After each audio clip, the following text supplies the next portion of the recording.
Okay, so I need to do some manual testing here. Right, I want to do some manual testing to be sure that everything is synced and up and running.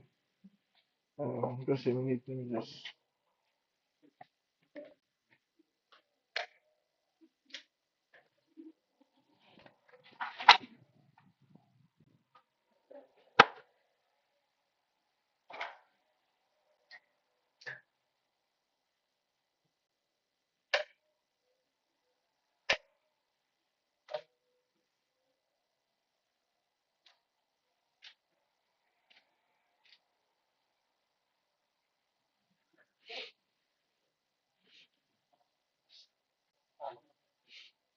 Okay, so my name is Obina Victor, right? And as I started yesterday, right? One of my goals is to learn DevOps, right? I want to learn DevOps, right? I'm a back-end engineer, right? That focuses majorly on fintech and blockchain technologies, right? Especially where mistakes are expensive, right? I build around reliability and correctness. And so my major stacks are Rust, majorly Rust and Go language, right? So I write TypeScript actually, but that's I don't I have not wrote TypeScript since this year, right? Most of my works are majorly on Rust and Go, right? Uh, so like I said yesterday, our section yesterday was just brief, right? But like I said yesterday, actually, our main goal, right, is just to keep ourselves accountable, right? My goal is just to be showing up every day because personally my assumption, and that's how I can actually finish learning this program, right? Just finish learning DevOps, right? That's what I thought, or that's my mindset, right? I hope I'm correct about that. The reason behind that is just that, you know, I have a whole lot of activities, right? I have a whole lot. My schedule is tight, right? So I think pushing this out here will give me that momentum to always want to come up every day, 30 minutes or 1 hour for 5 minutes, and just learn DevOps, right? Yeah, so DevOps is very, very important, right? Across both back end and Web3, you know what I mean? So this is just my writing material and my pen. So I'm a good student, right? So this is Free Code Camp YouTube channel. This Free Code Camp YouTube channel, you can come here and search for this um, class. It's just it was uploaded a month ago. Right? You can just come here and just search for it and you know and have fun with it, right? And so, or better still, I'm inviting you to join me in this journey. Join me in this journey as we learn together. And so, the how we are going to engage this learning is that as we are learning, maybe you explain one or two things, maybe ask some critical questions that will make you think a bit, you know, you know, you drop your own thoughts in the comment section, we just interact, right? We just interact. And at the end of 30 minutes or 1 hour, depending on how you're feeling that day, right, we will be done for the day and hopefully the next day. So our goal is just to be showing up daily for the 5 working days, right? Every day, the next 5 working days, will show up. So weekends are exceptions. We might or we might not. Right? I'm just saying this ahead of time so that you will be aware. Right? So that you be aware, you be sure that if you didn't join our live, you'll be sure that we will be having live section that you can come later and just see how we interacted. Need to do some jotting down. We do some jotting down, right? um we will not be strict on just watching tutorial, right? That won't be us. That won't be our case here. That won't be our case here. I just want to be sure that this thing is connected successfully. Because he just showed that OBS is reconnecting. And so yeah, having said that, so let's just dive into the class and hit the ground running. I hope you're with your writing material with your pen. Hmm? That's what makes a good student. And it shows the teacher that that you're Introduce ready to what learn. Docker is and why do we need That's all. containers and how they are Okay, different just from take physical your time. servers and virtual machines. Then I'm going to take you to set up Docker on a free virtual machine. So this is just him explaining the curriculum, right? Things he's going to teach and things he's going to address, right, in this course, right? And he mentioned something that this is a 7 hours course of his full course, right? And I think if you come to this description, the link to his website for the course is linked here. Yeah, this is the link. You can just come here and just have fun, right? If you want to. Right, but for now we just focus on. So if you go through this content, video content, right, it is actually loaded. It is loaded. So just continue our video. Linux virtual machine on AWS. So I will teach you how to create the AWS account, and whatever you are going to do is going to be free. So you don't have to bother about installing on your laptop or creating virtual machines on your laptop. And at the same time, you will be practicing what you will do in the real job if you like to practice Docker with confidence. Then I'm going to take you to what Docker is and the architecture of Docker. Then we are going to move on and start to learn Docker commands and how to use that to create containers of different use cases with different base images. Then I will explain to you how we can create a container from an image. I'll take you to Docker Hub and explain to you that there is a repository of free available images that you can just download and create containers from. And I will also teach you what if you have an application that doesn't have an image and you'd like to run it in containers. So how you can containerize that through Docker files. From there, we're going to jump into Docker registries. So now in your corporate, if you are the master of Docker and you are creating containers for your company, now where do you store them? What's the repository, or the registry, as we call it in Docker, that you can upload your images to, and it's up to you. You can make them public so anyone can benefit from them, or you can make them in a private registry where only the corporate members that have access to that repo will be able to log in, authenticate, and download that to create containers from. Then we are going to introduce the Docker networking and how can that be used, how you can access the containers from the outside. And we are going to look at Docker Compose and how we can automate the process. Instead of doing that manually, we are going to get into how we can write YAML configuration files for Compose, where you can do that automatically through Compose. Then we are going to look at persisting data in your containers. What if the container dies? It's just a software process, as we will learn. What if it dies? I lose all the data. What if it was a database and it has very critical data? What do I do? So then how we can persist the data by mounting volumes or bind mounts outside the container. So if the container dies, I can create another one that attaches to the same data, or I can make the data available to multiple containers at the same time. From there, we are going to work on. Now I want to say something actually. You see this persisting container and data using persisting container data. They're using mountain and a project, real world project. using um using mountain. Sorry, I wrote it down here. Sorry, using volumes and bind mounts. Right. I want to say something about this. And a this is a a correctness level kind of engineer. This is a good system design, right? Any system you're building, and at the end of the day, you're not caring about persistency.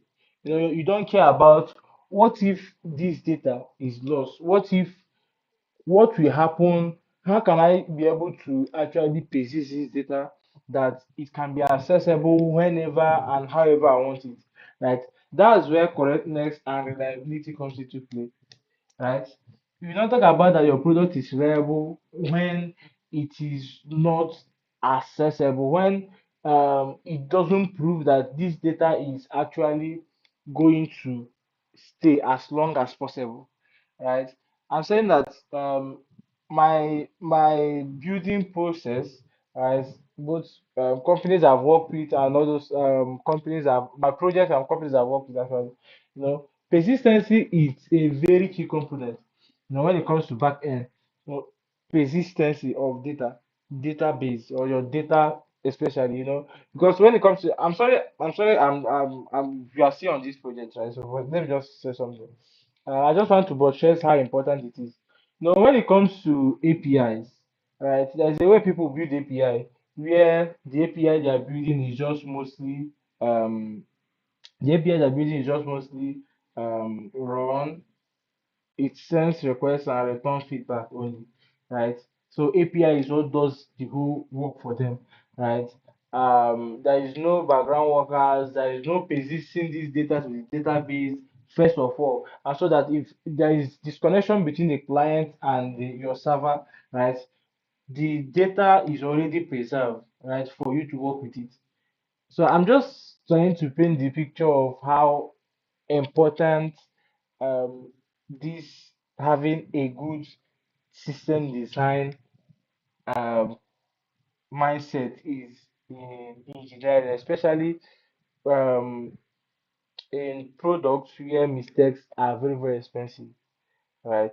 And so I'm very, very sure that I'm just saying this to say that if you're doing your Docker process, or if this is your first time of learning Docker, you've not maybe had an encounter with any other language or any product, right? What will really still make you stand out is this persisting container, persistency, like having being reliable, promising your company that this product, no matter what's happening, no matter how downtime maybe this container is, we are assuring you that this will keep running, right?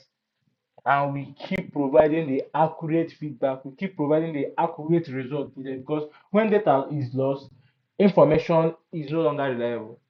And you are going to understand better how this works, how this containerization of application or microservices happens. And from there, we are going to wrap up. And I assure you that you will be confident at the end and you are going to use Docker with comfort. So whether you are a fresher into IT or someone changing career into IT, or you are already into IT but you don't know Docker, you have to learn it now. So without further ado, let's get started.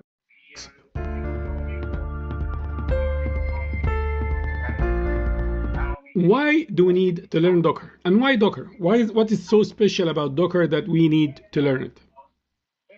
So Stack Overflow in 2024 did a survey and asking the contributor or those who contributed to the survey what are the most popular developer tools that they are, how this works, how this containerization of application or microservices happen, are commonly using or they prefer to use. And as you can see over here, that Docker was at the top with a 50+%. And this is number one. Like this was voted the tool number one by 53 point something of the contributors or the respondents to the survey. Now, if we think, what about if we send out a survey and we get the feedback, which are the top three tools? Do you think the ones that will include Docker as number one or two or three are going to jump to maybe 70, 80%? And I truly believe it might be even higher than that. One might ask, okay, but these are developers, a machine learning ops engineer, or maybe I'm an AI engineer, or maybe I'm a data scientist or a data analyst, or maybe I'm a cloud engineer. You might think this is not relevant to me. We just picked developers. Actually, Docker applies to all IT professions nowadays, from the simple automation all the way to hosting applications. So this thing he's saying is very, very important, right? Docker is applicable. Before I thought that Docker is not applicable for blockchain systems, right? It was recently I knew that blockchain systems need Docker. Docker is for all IT, right? Ecosystem. Docker is very, very important. It's very, very, it's essential, right? It's essential. At a large scale. So containers are in the heart of that. Of course, Kubernetes, when we are talking about a very large scale deployment, would be the right thing to do. But Docker and Docker-based applications and environments and clusters are very common as well if the scale is not that large and the complexity required or desired is not high as well. So why Docker? What is so special about it? Why are developers loving it, and why do everyone have to learn it? It has a lot of features, but among these, the top four are environment reproducibility. So you can recreate what you do on your laptop. If you follow the same steps, you can recreate it in production, in development, in testing, in the cloud, or on your laptop or on premises. Same result, if you follow the same instructions and the same steps, you get exactly the same result, which is excellent and amazing, because the last thing you want to do is developers work on an environment. When you try to recreate that environment, then you have differences. And then when you test, then you get problems, but the developer will tell you it works on my machine. That is why Docker was invented. We don't want to listen to it works on my machine, then it should be your problem. Then you take it from testing into production, and then you have more issues. So reproducibility in Docker is top notch. Second, So I really want to talk about this reproducibility, environment reproducibility, right? I want to talk about it a bit. So if you're in the comment section, you can still drop your thoughts, right? I'm using my other device to check the comment section here. So this reproducibility is very, very, very, very, very good. That moment where you build a product in maybe in system A in your machine, right? And everything is working fine, everything is working good, right? Maybe you your code base, your repo is active, and everything is working fine on your repo, right? Locally, right? And maybe somebody wants to run the same code, the same exact code, like nothing missing, the same exact code in their own system, and they will come out with different results. And now the problem will now be that this issue was not from the initial person, because it's already working on system A, right? So the problem will be from your own system, system B, right? So I think you need to fix whatever is happening in your system, right? And so Docker, one of the good thing about Docker is that if you build image and containerize your code base, right, with Docker, right, it gives you that confidence that if this thing after building it worked on my system or your PC locally, it can still work across any other PC, right? That confidence. And if you test it locally, it worked locally, it will surely work in production, right? It will surely work in production. And so that's the confidence this gives. It's a very beautiful feature. one is dependency management. You have multiple things on the virtual machine or the server, multiple applications, and some tool requires Python version 2.7, whereas the application that is built by Flask needs Python 3.8 or 3.9.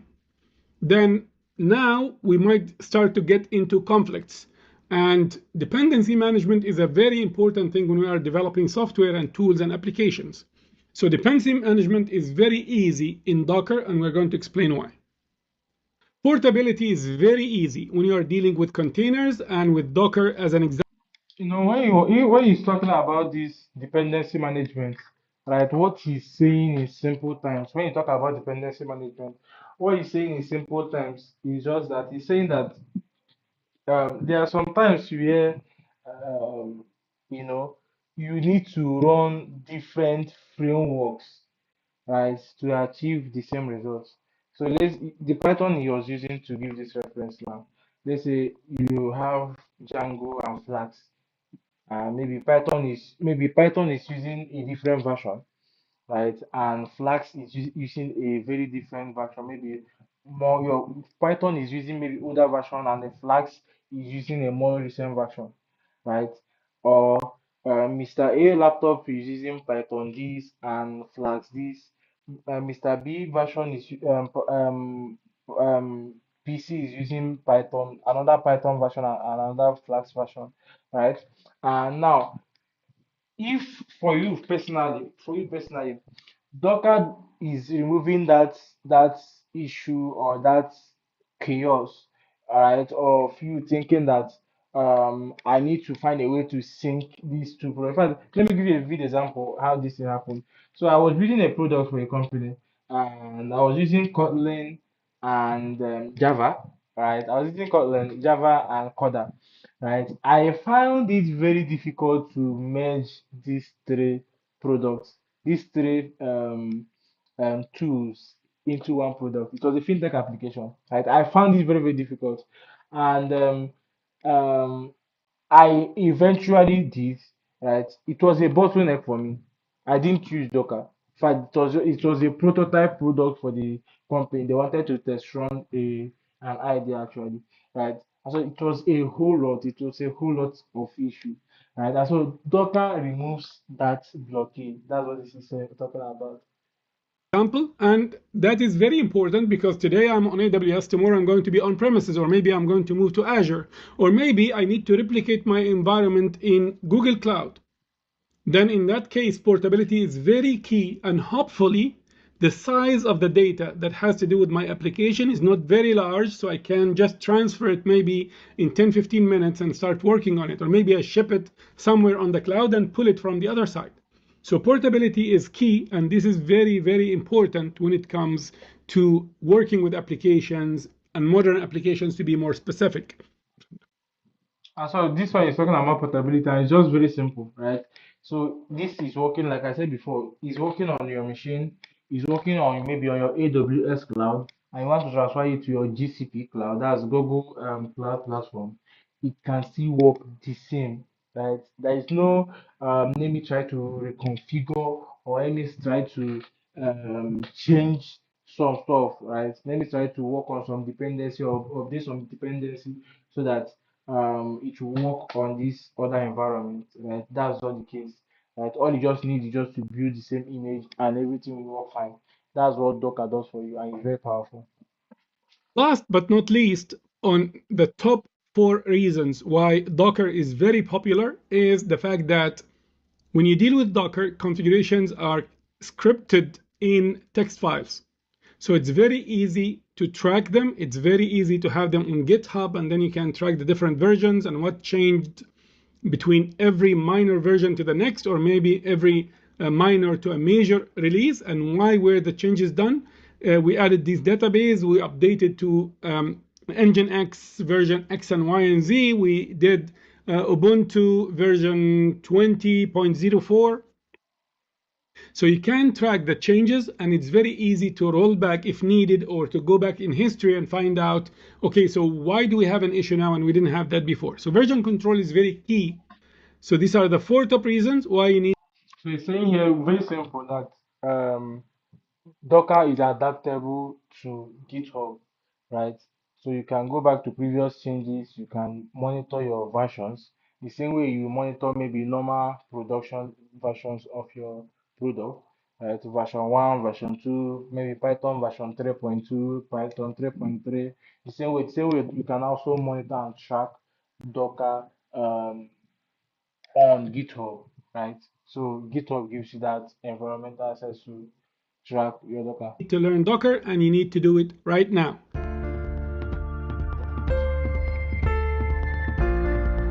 Where the technology started, and we'll go back into the physical servers era, and then we'll take it through virtualization. Why are we doing this? Because if you are a newcomer into IT or shifting into IT, or you haven't dealt with servers and virtual machines and all that before, it makes a lot of sense to give you a brief of what used to happen and why did we get into containers. So this is going to be your introduction into that. If you are a well-seasoned professional and you know what virtual machines are and what physical servers and data centers and all that, then you can skip this section and move to the next one. So let's start by finding out what is common between the different computing devices. And when we talk about computing device, it could be a server, it could be your laptop, it could be an iPad, it could be your phone, it could be any digital device that is functioning at your home or in the office or maybe in the malls and so on. Any compute device components will have a number of components. Any computing any computing device will have a number of components, but the most common ones are it will have a CPU. It will have the engine that can process everything that comes to it, instructions, programs, applications, Microsoft Word, Excel, and so on. So the CPU is the central processing unit, or you can say that it is the one that does the work. Then we have random access memory, and that's called the RAM. We have it in your laptops when we tell you that your laptop has 8 or 16 or 32 gigs of RAM. So random access memory is where the applications are open, are executed while you are using them. So if you are running, let's say Facebook, for example, or Instagram, actually that is a program that will be executed when you open it in your device's random access memory. And as long as you are using it before you shut it down or close it, it's going to be in the RAM. Then we have the hard disk drives. This is where the storage is. When you switch off your phone and then you start it again, the images, the photos, the videos, and the contacts are still there. How come?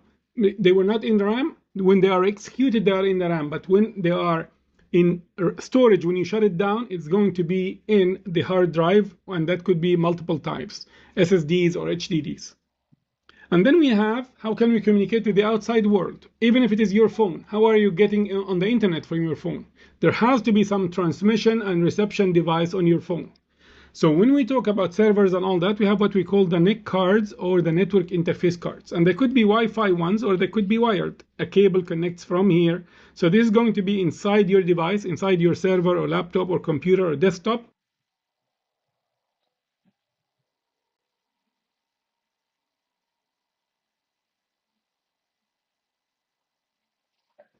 And then a cable will connect it to the network, and that's how it communicates with the outside. Or it could be wireless, where it's just connected to a Wi-Fi network and so on. Then we have what we call GCPUs, or Graphics Central Processing Units, or GPUs. And these are the ones that will do the heavy work when it comes to rendering videos or processing, enhancing the processing time and so on. So think of them as additional CPUs that can do specialized functions, and that will speed up what you do on your computer. So any computing device will have these components, among other ones, battery and plugs and all that, but we are not interested in these for our discussion. Okay, so this is what this. So I know that maybe for some beginners, this might be, this list might be a little bit confusing, right? Might be a little bit confusing or strange. Sorry, it might be a little bit confusing or strange, right? For some beginners, right? So we know, we all know what central processing unit is. Just the brain of the system. What you learned maybe in your primary school, right? What central processing units are is the brain of the computer, the that involve all operations, right? The operating system, the brain of the system, right? Then we now talk about the random access memory. So what this is, if you if you are familiar with compiled languages, right? You'll be familiar with RAM, or even if you're not familiar with compiled languages, actually, what this memory does, what this is where you store things, where you persist things, right? And the network card interface is what connects. I don't know if you, when you go and maybe learn about TCPs, right? This is where this Ethernet or this LAN cable, right? This LAN cable will make sense to you, right? It's what connects your device to another device, right? When messages, when maybe server A, you want to send a message to maybe Google server, right? Maybe search something as a client, right? It goes through different Ethernet. It goes through different devices to reach the endpoint, right? To reach Google server, right? And when it reaches Google server with the IP address and the location, now, don't just forget about this IP address and location. But what I'm saying is that this network interface card, right, is very, very important, right? Then the graphics card and this GPU, like he said, is just an as a catalyst for people that does gaming and stuff. You just help execute more, right? That's what this is, as simple as it is. So I'm just trying to summarize what this in a nutshell. Okay. Gosh. All right. So I have a laptop and you have a desktop and you have an iPad, but what is a server? Why do we talk about servers when we talk about applications and the internet and the cloud and so on? Because your laptop, despite it could be 2025 model, but it's not powerful enough to serve 1,000 or 10,000 or 100,000 users that would like to get into your e-commerce website and buy stuff from you. So hosting your e-commerce website on your laptop will not scale. And that's why we talk about servers, and this is where we put the applications. Of course, it could be rack mountable like the one that you see on the screen right now, but they could be desktop servers as well. So with a box like the desktop computer. But the main difference between a laptop and a server is how powerful the server is. The muscles, how many CPUs, how much memory it has, and so on. So server components are like any computing device. So it has, as we mentioned, it has a CPU, has a memory, it has a disk drive, whether it is HDD or SSD, it has network card or network cards, and it has GCPUs. But it's much more powerful. It has a lot of these quantities. It could have 16 terabytes of RAM, 64 terabytes of RAM, way more than what your laptop would have. The number of CPUs, the number of GPUs, the number of disk drives, the number of network interfaces. So you can think of it as a A big multiplier. muscle compute device. Basically, that's what the server is. And this is where Amazon.com and CNN.com and eBay and all the big top notch and the big companies are hosting their applications and services. And of course, as your laptop, which is maybe a Mac or maybe it's a Windows one or a Linux one, it will have an operating system. The operating Okay, so what he's saying here, right, is very simple. So we are saying he was differentiating between a server and a laptop, right? And we all know, like based on what is defined, your laptop, this one I'm using here is just for minimalistic activities, right? While servers actually handle um larger and complex activities, right? And so if your memory RAM is, let's say your laptop RAM is um let's say 6 gig, right? A server RAM will be like maybe um 30 gig, right? It's just it has the difference between the server and the laptop is just that the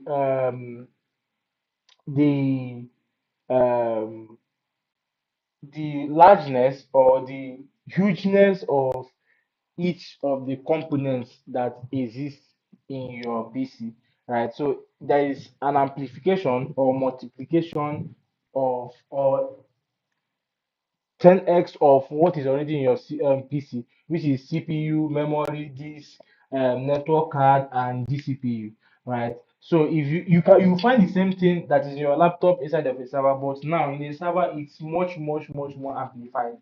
That's what this is saying.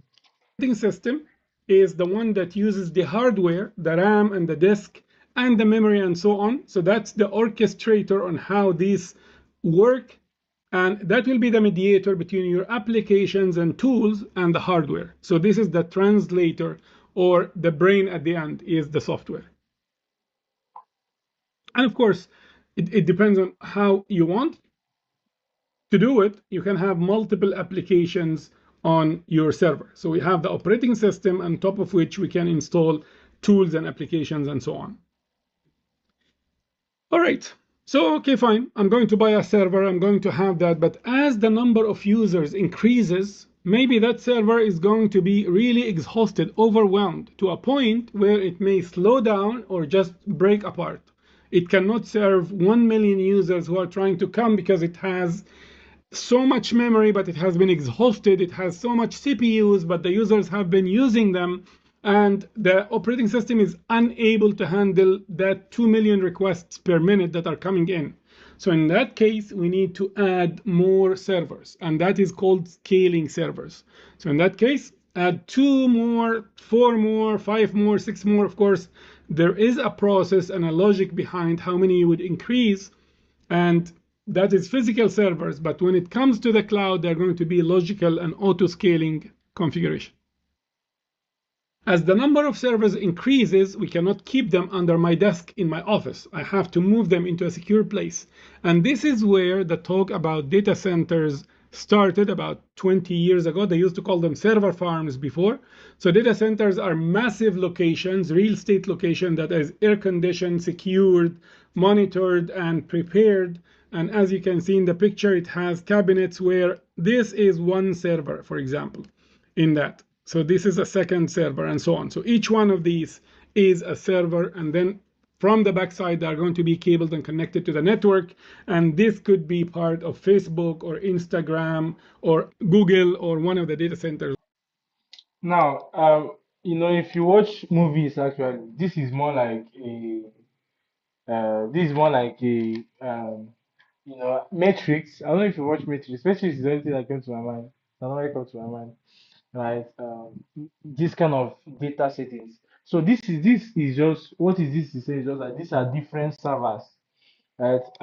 Facebook actually, big Google actually has this kind of settings, right? Big data center that has different lot of servers because multiple requests is coming in daily, and so you just write a program that just helps um, route this into these servers and distribute it. This is also what we call distributed system or distribution system.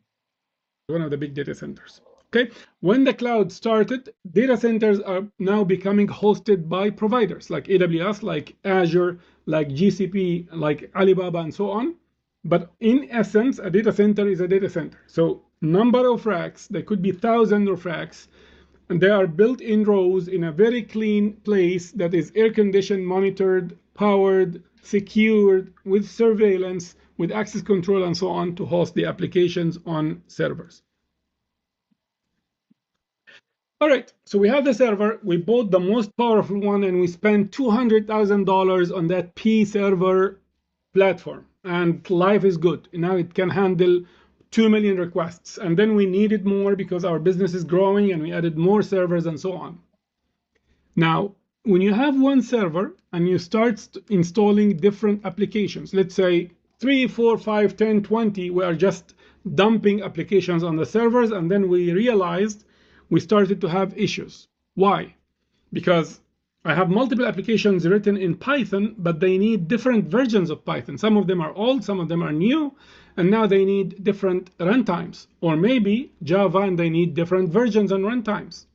Similarly, we are running MySQL version 8 and MySQL version 5, and all dumped on the same server.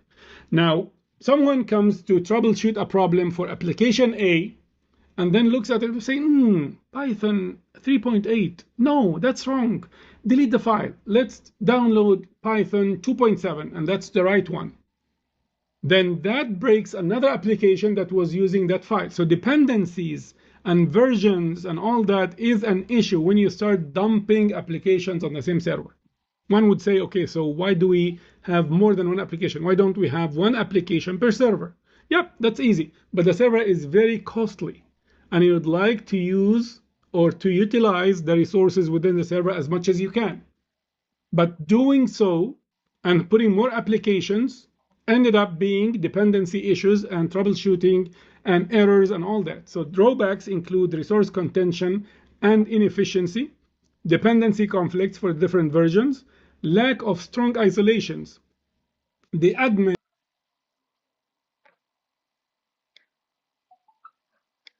And so what this is saying actually, right? This is what this is saying is just talking about how um people I think also that we're almost done for today, or you're almost done for the day.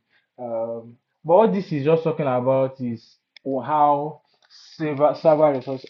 Why I'm taking my time to explain this is that it might be a little bit complex for people that maybe that are new, that just want to move into DevOps only without any prior knowledge, right? Re-emphasizing also helps, you know, us understand it a little bit more. And so what this is just saying in effect is that to optimize the usage of application, right? So this server now, each server, we mentioned that each server has CPU, memory, disk, and network cards, right? And GCPU, right? And we said that these servers have a lot of applications that are being installed into them. And so the problem now is that these different applications might have different dependencies or versions and a whole lot of stuff. And so managing them under one server will be difficult. And trying to run one application inside one server is a waste of resources because servers are expensive. You want to manage as much resources as you can per server. The same way you want to um, maximize your use of AI credits, right? Of one application can see the files for the other application, and he has or she has no clue about what that is, and they start deleting and changing things. So you have security risk. If one application is compromised, everything else on the server is also compromised because of the lack of isolation. And I want to scale app 1 because it's in high demand and all that, but app 2 and app 3 are okay. So what do? We add more servers and we only dedicate them to app 1. How about the resource utilization on the additional servers? Because app 2 and app 3, they don't need that. They have enough power on that 1 or 2 servers. So adding more, that means it's going to be waste of money because the resources are going to be very well utilized. And of course, deployment and maintenance hell. And add to that, what if you want to move it to another data center? I want to move that application. We are now growing, so we bought a new facility, a new headquarter, and we would like to move our stuff. So now we need to move the physical servers, not just take a backup and then move the backup on the other side. So it becomes a painful thing with physical servers. And that's why they said, okay, why don't we just go into virtualization, which is the next step? And of course, lack of portability, as I mentioned. So that had led to a solution called virtualization. Why don't you split your physical server, the one that has the biggest muscles on earth, and split that into multiple virtual servers? And you have this much disk space, and you have this much RAM, and you have this much CPU. Why don't you virtually split that among the virtual servers? And that will give you the isolation you were looking for. That will give you the best utilization for your server resources. And that will also give you the portability. If there is a way I can take a backup of each one of these virtual servers, which is going to be much less than a physical server, and then move it into the other location. And scalability, now put app 1 into a virtual machine, put app 2 in a different virtual machine, and so on. So this is how it looks like. So in virtualization, so as you can see here and here, they are identical operating system. They could be identical, both are Windows or Mac or Linux. But then we introduce an emulation layer on top of which we start creating what we call virtual machines. So we start to create the virtual machines or the virtual servers, and we put app 1 in one server, app 2 in another, app 3 in another, database MySQL in a fourth one, database Redis in a fifth one, and so on. So we did that. So the hypervisor would make each virtual machine feel that it has all the required disk, memory, GPU, CPU, network cards, and so on that it needs for the operating system to function and for the applications to function. So this could be a virtual machine with a Linux, let's say real Red Hat Enterprise Linux. This could be a Windows server, and this could be a Linux Ubuntu based, for example. So now we can have different operating systems. They are isolated from one another, and I can deal with each one of them as a one app virtual machine. So now isolation and conflicts and dependencies and all that disappear, and I have better portability. So this introduced us to the concept of virtualization, which has been ongoing since 2003, 2004 time. And so now this is very very important. I know that maybe we might actually maybe not actually quite get this explanation, right? This image on the right here, hypervisors, right? Hypervisor, right? The operating system, the hardware, and the VM machines. So remember, we said that the problem with the servers is that you can install different what is it called, different applications inside one server. But now to manage these servers independently, sorry, to manage these applications independently is the bottleneck, right? And so what the VM machine does, the introduction of VM machines, what it does is just that it makes sure that each apps are handled independently, right? These apps are handled independently through this hypervisor, right? So this hypervisor makes it look like so let me give this illustration. So you install three application inside of your server, right? Let's say Windows operating system, Mac operating system, and Linux operating system, right? And with the help of hypervisor, right, you can actually maintain these applications independently. Let's say you have three applications, right? That one is using Windows, one is using Mac, one is using Linux, right? With the help of hypervisor, you can actually handle these applications independently, right? You can handle these applications independently without any um, um, issue, right? No scaling issue, no version issue, no deep side of it. Right, let's continue.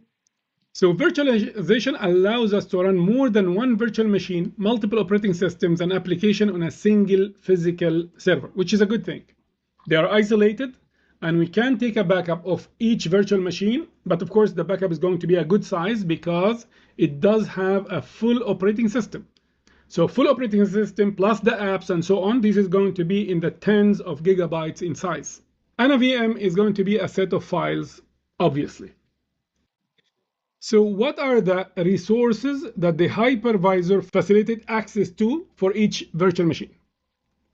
So it will grant it or provide it with a vCPU, vMemory, vDisk, and vNetwork card, vGCPU, and so on. So why do we say V? Because this is a virtual machine, and this is not a physical CPU. This is an allocation of the actual CPUs on the physical server. So that's why we call it vCPUs, vMemory, or VRAM, and vDisk, and vNIC, and so on.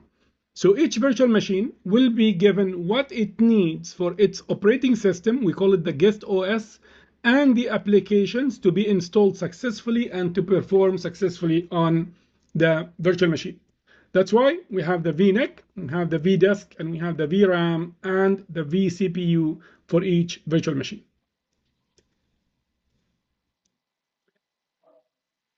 So I just wanted to go back a bit actually.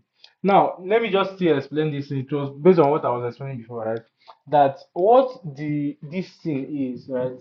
How this hypervisor works, right? Because now you remember our server is physical. It contains CPU, memory, disk, and network cards, right? And so what this hypervisor does, right, is just that it allocates virtual memories or virtual components that each iOS needs, right?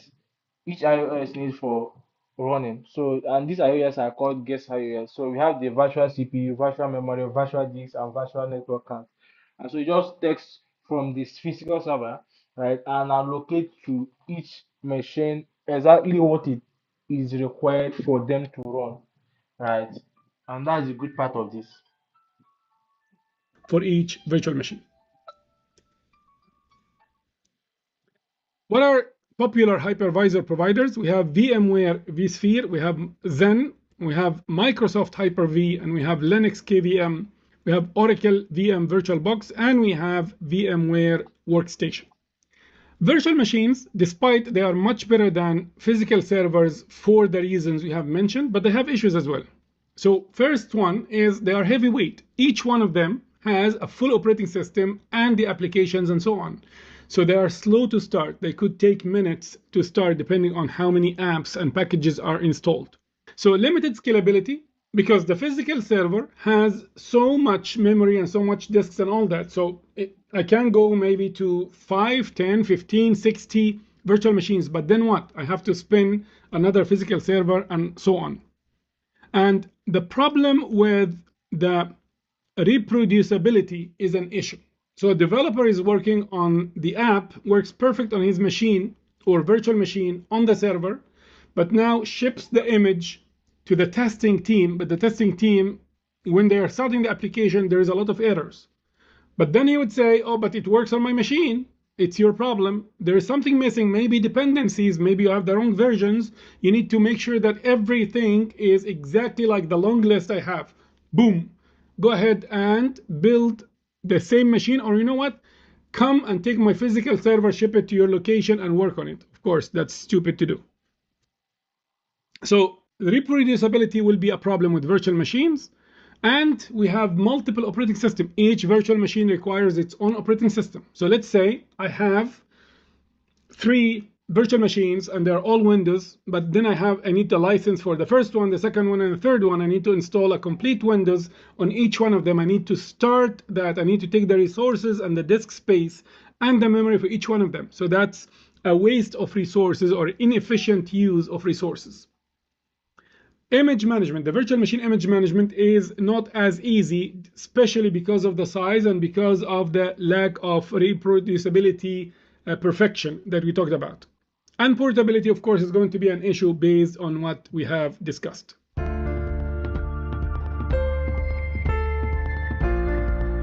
So what was the reason, or what were the drivers of looking into containers if we had virtual machines?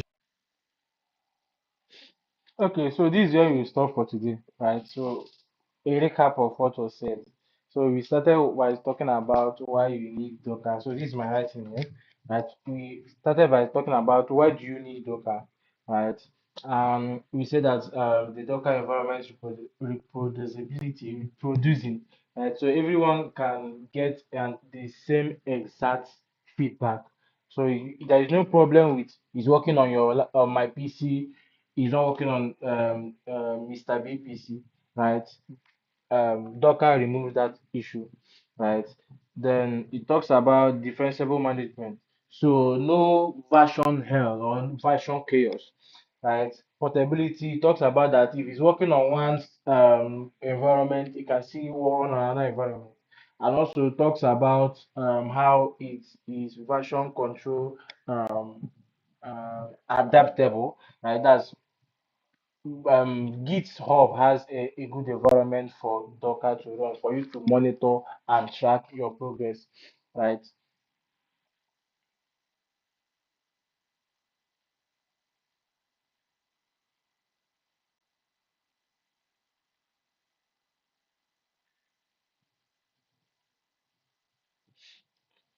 Then we now talked about the server and virtual overview, right?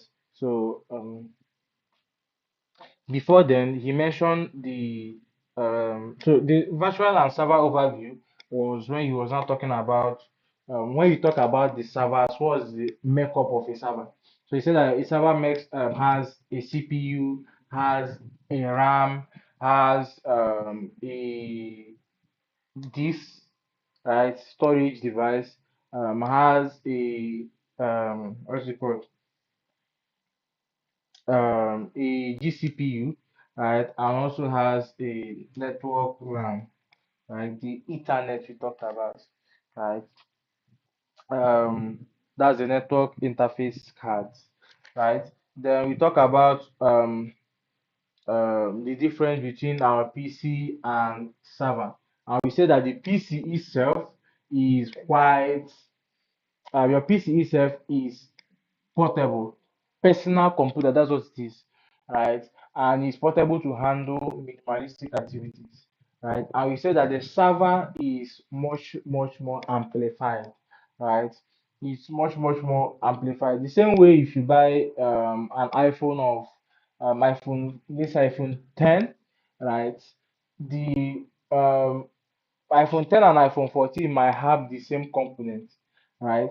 But the space for each of those components is not the same across board, right? So that's the difference between a server and a computer.